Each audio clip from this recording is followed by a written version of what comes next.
In the shadowy world of after-hours strip clubs and underground nightlife, dark secrets fester behind the flashing lights and pulsing music. These aren't just places of fantasy and escape. They're often breeding grounds for illicit substances, violent confrontations, and chilling accidents that end in tragedy. Join us as we uncover 5 of the most disturbing deaths to ever occur at strip clubs. Stories soaked in mystery, mayhem, and horror. It was just after 3:30 a.m. on a quiet January night in 2016 when the silence of a Pasadena, Texas neighborhood was shattered by the violent sound of metal crushing against pavement. Moments earlier, 2 men had climbed into a black 2012 Chevy Silverado, leaving behind the flashing lights and pulsing music of a local strip club. One of them would never make it home. 26-year-old Brian Baker was behind the wheel. He was drunk, though no one knew just how drunk until it was far too late. Riding in the passenger seat was Dustin Jackson, a man Baker claimed he had only just met that night. According to him, he was simply offering Dustin a ride to his hotel. But that act of kindness, if that's truly what it was, ended in tragedy. Police say Baker was flying down the street near Vista Road and Broadmoor Street, speeding recklessly into a turn that would prove fatal. The truck careened out of control and slammed into the edge of a quiet residential neighborhood, just feet from rows of townhomes where people slept unaware of the horror unfolding outside. One nearby resident, jolted awake by the crash, ran outside and saw the aftermath: twisted metal, shattered glass, and Baker desperately trying to pull Dustin from the wreckage. The scene was frantic, chaotic, and by then, it was already too late. Dustin Jackson was dead. When officers arrived, they could smell the alcohol on Baker's breath before he even spoke. He failed the sobriety test on the spot. Later, at the hospital where he was flown via life flight for serious injuries, including damage to his back, he admitted to having had as many as 7 drinks that night. A blood test confirmed it. His blood alcohol level was dangerously high. This wasn't a minor mistake. This was intoxication manslaughter. For the first time since the crash, Brian Baker appeared in court, his body still healing, but his future suddenly shattered. His bail was set at $100,000. The judge barred him from drinking, from stepping foot in another bar. He'd need to install an interlock system in his vehicle and blow into a breathalyzer every day at home. These are the consequences for what was already done. But for Dustin Jackson's family, there is no undoing this. A man lost his life that night after leaving what was supposed to be just another club, just another night. No one plans for their final moments. No one expects that a simple ride home with a stranger could be the last ride they ever take. And yet, it happens again and again. Because it only takes one bad decision, one turn too fast, one drink too many, and someone's entire world comes crashing down. His name was Mark Cox. He was 36. He died from alcohol poisoning after visiting the Wild nightclub in Krakow with a friend. Now, it's alleged he was forced to drink 22 shots there. In October 2017, Mark Cox, a 36-year-old man from Loftus, North Yorkshire, set off on a quick getaway to Krakow, Poland. It was supposed to be just a few days of fun with his friend, Steven Skiba, 2 single guys looking to unwind, have a few drinks, share some laughs, and make memories. But Mark never made it home. Back in the UK, Mark was known as a hard worker, someone who regularly pulled extra shifts so he could enjoy life more, especially weekends watching Leeds United with his dad, Graham. That's what makes what happened in Krakow so devastating. It wasn't supposed to be like this. Their first night in the city, Mark and Steven were cautious. Krakow had a reputation for pickpockets, tourist scams, shady clubs that looked fun from the outside but could turn nasty fast. They walked into a strip club called Wild Night, not realizing how prophetic that name would become. Even before their first drinks were done, something felt wrong. Waitresses aggressively pushed them to order more. Prices skyrocketed out of nowhere. Steven felt dizzy like his drink had been spiked.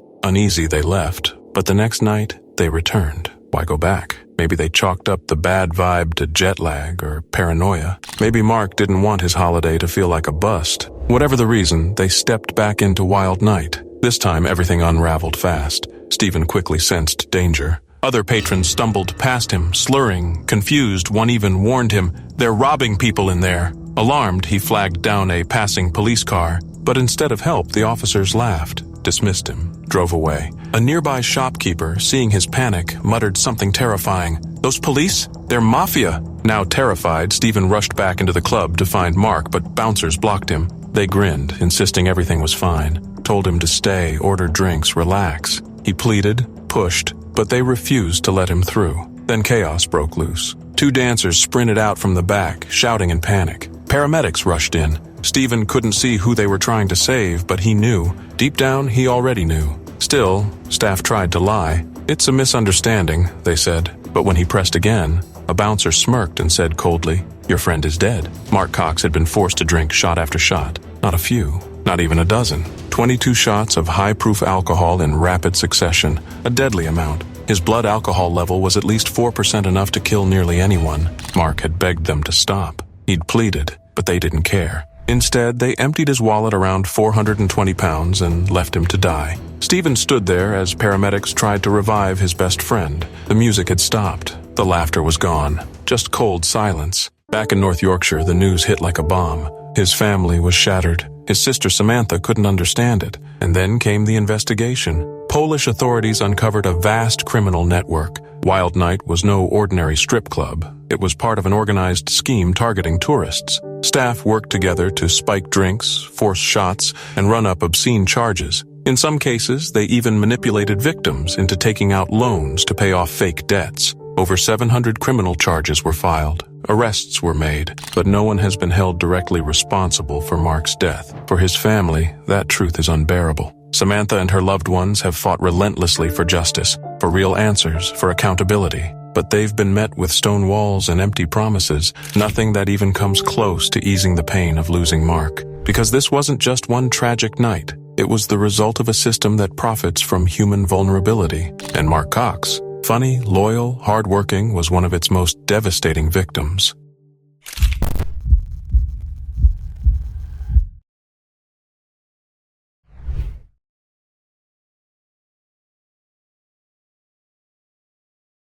It was just past 1 a.m. on a warm November night in Tucson, Arizona. Inside 10's show club, the music was loud, the lights were low, and people were unwinding, some laughing, some drinking, some lost in the haze of the night. No one suspected that within seconds, everything would shatter. Outside in the parking lot, a white four-door sedan with black wheels and a busted taillight pulled in quietly, unnoticed. The passenger door creaked open. A man stepped out, dressed in gray sweatpants, a green striped shirt, a beanie pulled low over his head, and blue latex gloves on his hands. He was calm, purposeful, and he was carrying a rifle. Surveillance footage later confirmed what witnesses barely had time to register. The man walked straight into the club. No words, no hesitation. He raised the gun and opened fire. Panic erupted. Glass shattered. People screamed and dove for cover. In the chaos, 37-year-old Daniel Antonio Ortiz was struck down. His body collapsed to the floor as the shooter turned and ran, vanishing back into the night just as quickly as he came.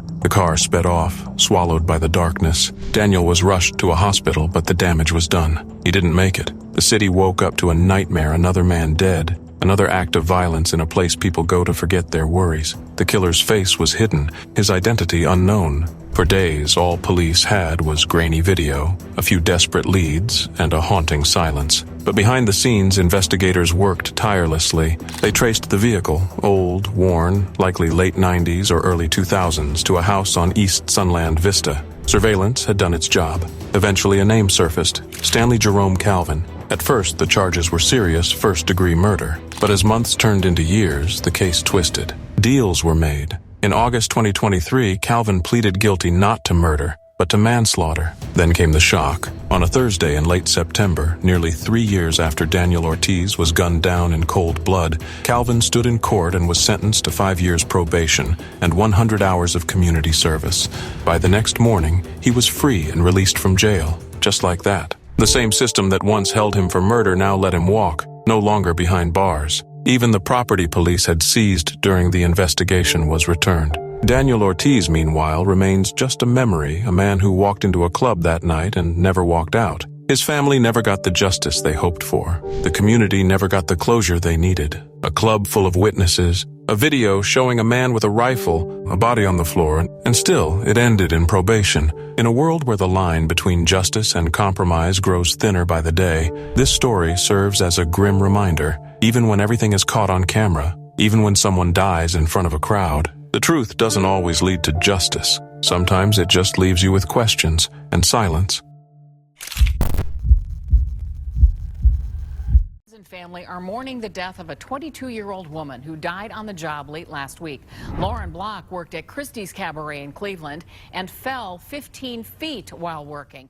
January 2nd, 2013. Just another cold winter night in Cleveland. For 22-year-old Lauren Block, it was supposed to be routine. Another shift at Christie's Cabaret, a job she'd done so many times before. She showed up like she always did, likely flashing that same warm smile. The one everyone remembered. She had that kind of energy, the kind that fills even the darkest corners of a room. Long black hair, laughter that stuck with you, a future still wide open. She had no idea her life was about to end. Upstairs, in one of the private dance areas, Lauren was with a customer named Pasquale Starino. It was a lap dance, standard, transactional, just another night. But then something changed. Maybe she wanted to impress. Maybe it was spontaneous. Maybe she'd done it before. Lauren reached for a railing, possibly attempting a move, a flip, a spin, something risky. Then it all went wrong. In one horrifying moment, she lost her grip. Her body lurched forward, and just like that, she was airborne. She fell, 15 feet, head first,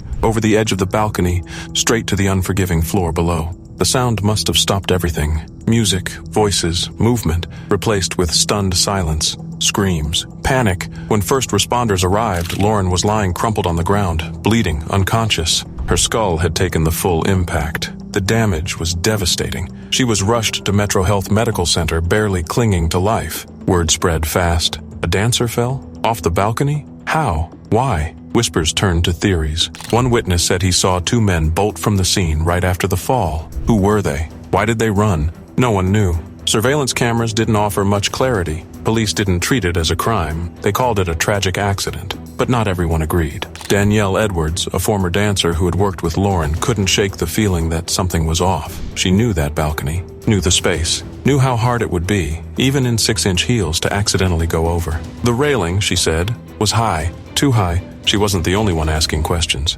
OSHA opened an investigation. They looked at the layout, the balcony height, the spacing between the furniture and the edge, but no answer, no report could change what happened next. Lauren fought for a week. 7 days of machines and beeping monitors, of her family sitting beside her, waiting for a miracle, praying, hoping, clinging to her hand, willing her to stay. But her injuries were too severe. On January 9th, Lauren Block was pronounced dead. She was 22.